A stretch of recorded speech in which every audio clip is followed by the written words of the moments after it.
Hey everybody, Ashley Garner here. So I got an interesting little real life case study scenario to share with you. This is exciting for me because it's something new. It's not a new thing. I just tend to be a slow learner. So I'm a slow to the party a lot of times. So one of the properties that I own is a 32 unit property, and it's in North Carolina, and it's in a very small town, but it's near a long-standing and successful private university. And so we've owned this property since 2018, and it's 32 units. They're all the same, 3 bedrooms, 3 baths. And, our tenant mix has been, as you might expect, a lot of students, not exclusively students, but a lot of students. And then some market rate, the term tends to be market rate if you just lease it to some ordinary person. So this property does very well. It stays rented.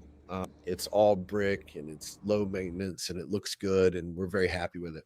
But we had a vacancy come up, and along the same time that this vacancy came up, I started to get a lot of inquiries from a website called Furnished Finder, where I had a listing up. And Furnished Finder, for those of you who don't know, I'm sure there are many of you who do, but for those of you who don't know, Furnished Finder is a website where people go a lot of times, like traveling nurses or physical therapists, or if somebody is building a house and they need a place to stay for 6 months while their house is being finished, or heaven forbid, water damage or a fire and you're displaced and you need somewhere to live and it needs to be furnished.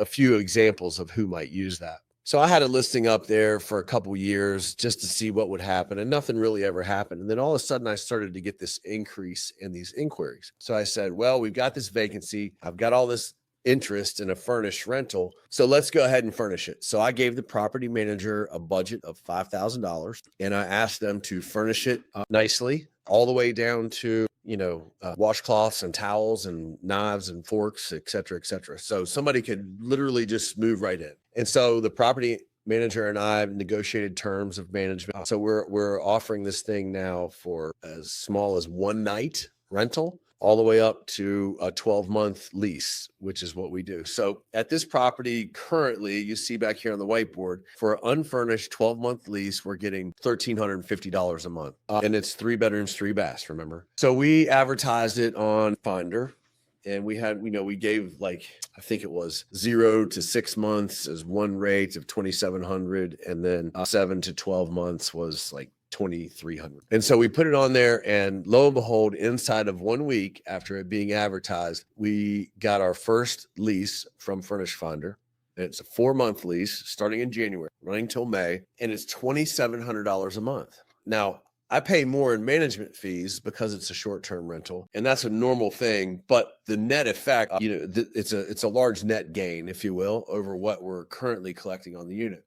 And as it turns out, I wasn't expecting this, but the tenant mix, or the profile of the tenant, is 3 students, and they are coming for a very specific reason. They only need to be there for the spring semester, so January to May. That's too short of a time for them to sign a 12-month lease and move all their furnishings in, et cetera, et cetera. So we're filling this exact specific need that they have. And we're collecting $2,700 a month, which is more than double, maybe exactly double actually, of what we're collecting right now. So how about that? That's pretty exciting. Now, of course, the trade-off is there's always a trade-off. The trade-off is now we have to work harder, more constantly to keep it leased, right? If you get a 12-month lease, you sign the lease and you kind of on our cruise control for 12 months. In this case, we've got something starting in January. We got something ending in May. So I've got between now, which is mid-November, to January, that it's sitting empty. So we're going to try to rent it for that short period. And then after May, we've got nothing. So we've got to keep working. But assuming the demand is there and assuming we can do our job and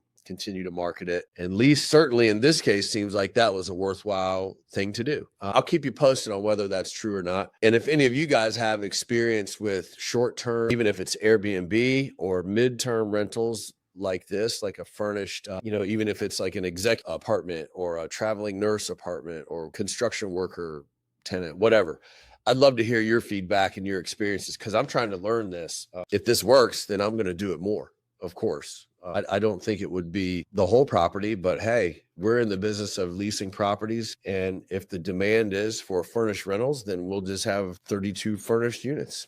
Be fine with me. Just trying to figure out what the market says. So let me hear some feedback. I want to learn from you guys as well.